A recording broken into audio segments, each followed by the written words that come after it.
Assalamu alaikum guys, today I have got the pleasure of filming in a traditional Arabic room.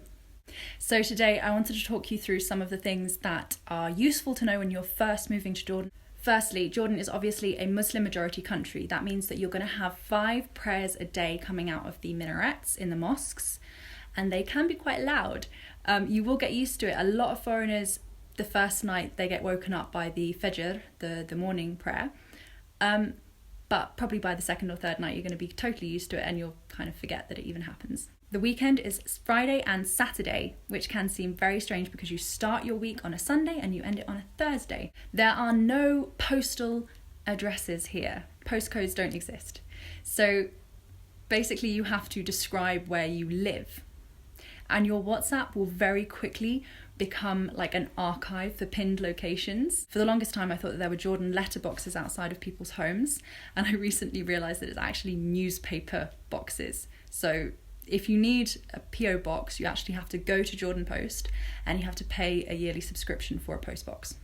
Also, feels quite strange living in a capital and there's no proper public transport system. Don't get me wrong, buses do exist, it's just they're not fantastic and I don't really know any foreigners that use them. So you're probably going to want to get by using Ubers or using yellow cabs. There are other companies like Kareem, Mumayas, but the main one is kind of Uber now.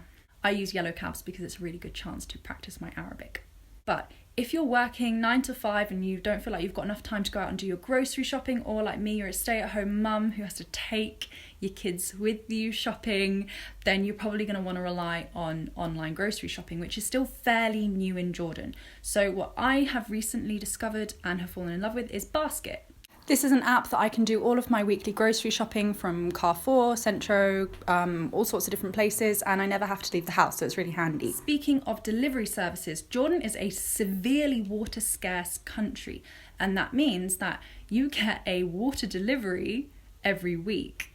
So what you'll do is you'll go and you flick a switch and you're still inside your house, and then either in your garage or on your roof, your water tank will start filling up with water that the municipality is delivering.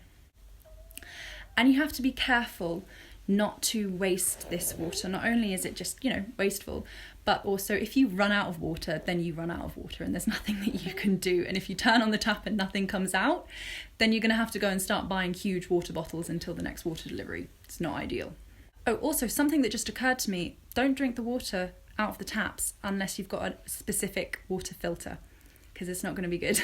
Trust me. Something that's often really important to foreigners is whether or not pork and liquor are available. They are both available. There isn't a culture for eating or drinking either of them here.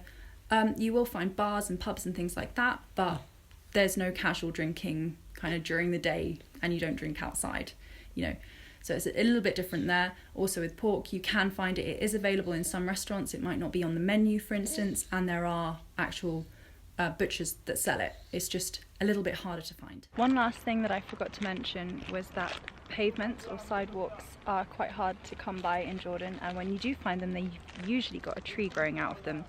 So if you've got a pram or a buggy or a pushchair, and you want to get about, you're probably going to end up having to go in the road, which isn't fun, is it?